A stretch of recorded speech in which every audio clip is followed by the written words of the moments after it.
நமஸ்காரம். அபயமே சதகம் பாடல் 36. அடியார் செய்யும் வினை தனக்கு ஒரு அருள் செய்து வந்து காக்கிலையோ யான் மாத்திரந்தான் ஒன்றனுக்கே ஆகாதவனாய் போனேனோ படிமேல் முன் செய்தவ குறையோ பக்தர் தமக்கு தீவிபு செய்த பாபந்தானோ அறியாமற் பலவாய் என்றன் உயிர் மருகி முடியா கலக்கங்கொள்ள வைத்து மூழ்கடித்தால் என் செய்கேன் மோசமான இருவினையில் முளைத்தே எழுந்த சினமதை மடிய கருணை இனி அருள்வாய் புவனை வாழை திரிபுரையே மயிலாபுரியில் வளரிசன் வாழ்வே அபயாம்பிகை தாயே மயிலாபுரியில் வளரிசன் வாழ்வே அபயாம்பிகை தாயே மயிலாபுரியில் வளரிசன் வாழ்வே அபயாம்பிகை தாயே. நமஸ்காரம். அபயாம்பிகை சதகம் பாடல் 36 விளக்கம். தொடர்ந்து பட்டர் அன்னையிடம் தன் பிள்ளைகளை பொறுத்து தயை புரிய வேண்டும் என்று வேண்டுகிறார். அபிராமி பட்டரும் வெறுக்கும் தகமையில் செய்யும் தம் அடியாரை மிக்கோர் பொறுக்கும் தகமை புதியதன்று என்று அன்னையிடம் முறையிடுவார். அதாவது அடியார்களின் தவறுகளை பொறுத்து அவர்களை காத்த தெய்வமே, அடியேன் இதை அறிவேன். அப்படி இருந்தும் அடியேன் மட்டும் உனக்கு வேண்டப்படதானாகி விட்டேனா? இந்த பூமியில் முற்பிறவிகளில் செய்த வினைகளாலும் அடியார்களுக்கு அறியாமல் செய்த தீய வினைகளின் விளைவாய் வரும் துயரங்களையும் நான் அறிவேன். விதைப்பவனை அறுக்க வேண்டும் என்ற விதியையும் நான் அறிவேன். ஆனால் இப்பாவங்களினால் வரும் துயரங்களை தாங்க முடியவில்லையே. என் உயிர் கலங்குகிறது, என் மனம் துடிக்கிறது. முடிவற்ற கலக்கத்தில் என்னை திளைக்க வைத்தால் என்ன செய்வேன்? மோசமான அறம் பாவம் என்னும் இரு வினையால் உண்டானது இப்பிறவி என்று யான் அறிவேன். இந்த பிறவி அழிந்தொழிய கருணையின் இருப்பிடமான நீ என் மீது கருணை கொண்டு அருள் புரிவாய். இங்கு அன்னையை புவனை வாழை திரிபுரை என்று போற்றி புகழ்கிறார். புவனை 14 புவனங்களையும் தோற்றுவித்து காத்து பின் தன்னுடன் லயித்து கொண்ட புவனேசி ஆனவள். கிரீம் என்பது மாயா பீஜத்திற்கு புவனேஸ்வரி பீஜம் என்று பெயர்.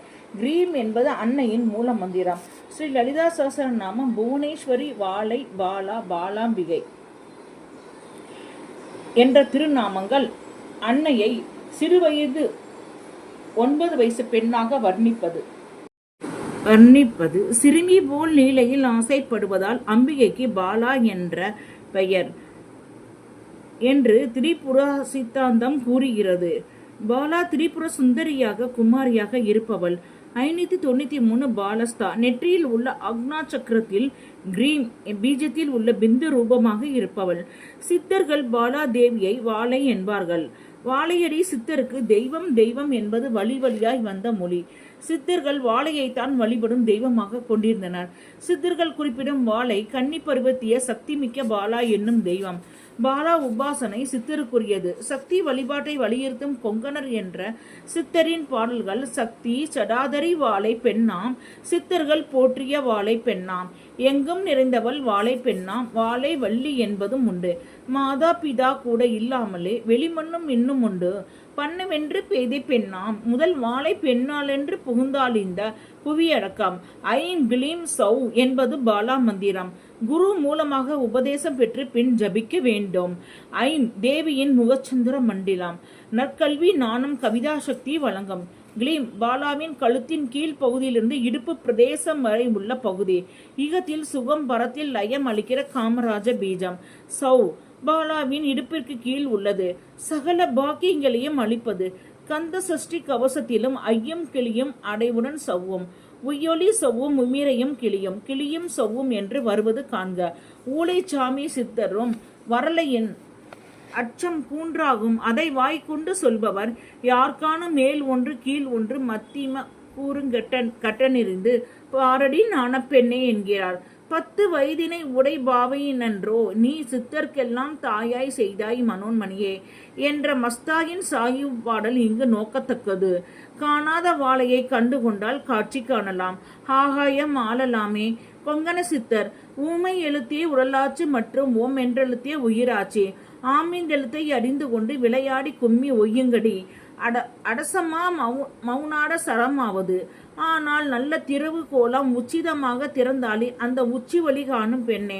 வாழை சித்தர் சூட்சமவள் வாசமது நிலைத்த வீடு சொல்லுதற்கே எங்குமாய் நிறைந்த வீடு சேதம் தேசமதில் போய் விளக்கும் இந்த வீடு சித்தாந்த சித்தரவர் தேடும் வீடு ஓசை மணி பூராரதில் உதிக்கும் வீடு ஓஹோகோ அதிசயங்கள் உள்ளவ ஆசுகனி மதுரமது பொழியும் வீடு அமனருளும் கூடி விளையாடும் வீடே கருவூரார் திரிபுரையே அன்னை அபிராமியை திரிபுர சுந்தரியாக காணுகிறார் பட்டர். அபிராமி பட்டரும் திரிபுர சுந்தரி ஆவது அறிந்த சனமே பொருந்திய முப்புரை திரிபுரை பாதங்கள் சேர்மின்களே என்று அபிராமி அந்தாதியில் சொல்லுகிறார். தேவி உபாசனையில் எல்லா திருக்கோலங்களும் பூர்ணமாய் அமைந்து நிற்பது ஸ்ரீ லலிதா மகா திரிபுர சுந்தரியாகும். இதைத்தான் சாக்த சமயத்தின் அனைத்து நூல்களும் தோத்திரங்களும் சொல்லும். திரிபுரை முப்புரை என்பவையெல்லாம் மும்மொன்றாக இருப்பவற்றை குறிக்கும். அன்னை இவற்றில் எல்லாம் இருப்பவள், அதற்கு அதீதமாகவும் இருப்பவள். முத்தொழில் முக்குணம் வாக்பவம் என்ற 3 பீஜங்கள், வித்யா மந்திரத்தின் 3 கண்டங்கள், ஸ்ரீ சக்கரத்தின் கோணத்திரயம், ரேகாத்திரயம், புவரத்திரயம், மூவுலகு 3 பீடங்கள், இடா முதலிய நாடித்திரயம், மனம், சித்தம், புத்தி என்ற 3 முதலியன.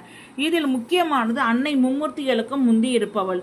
ஸ்ரீ லலிதா சகஸ்ரநாமத்தில் அன்னைக்கு திரிபுரா, திரிபுராம்பையா, திரிபுராஸ்ரீ, திரிபுரேசி, திரிமூர்த்தி, திரிலோசனா, திரியம்பகா, திரிஸ்தா, திரிகுடா, திரையி, திரிகுணா, திரிநயனா, திரிபுர மாலினி என்னும் எவ்வளவோ நாமாக்கள் சொல்லப்படுகின்றன. அதாவது அன்னையே அனைத்துமாகி நிற்பவள் என்பதே இது சூட்சும பொருளாகும். அன்பர்களுக்காக அன்னை பல வடிவங்களை உண்டாக்கி அதற்குரிய திருநாமங்களுடன் விளங்குகிறாள். பட்டர் மயிலாடுதுறையிலேயே இருந்து கொண்டு தன்னுடைய மனத்தில் அன்னையின் அனைத்து திருக்கோலங்களையும் கண்டு இன்புறும் காட்சி நம் கண்கள் முன்னே நிற்கின்றதல்லவா?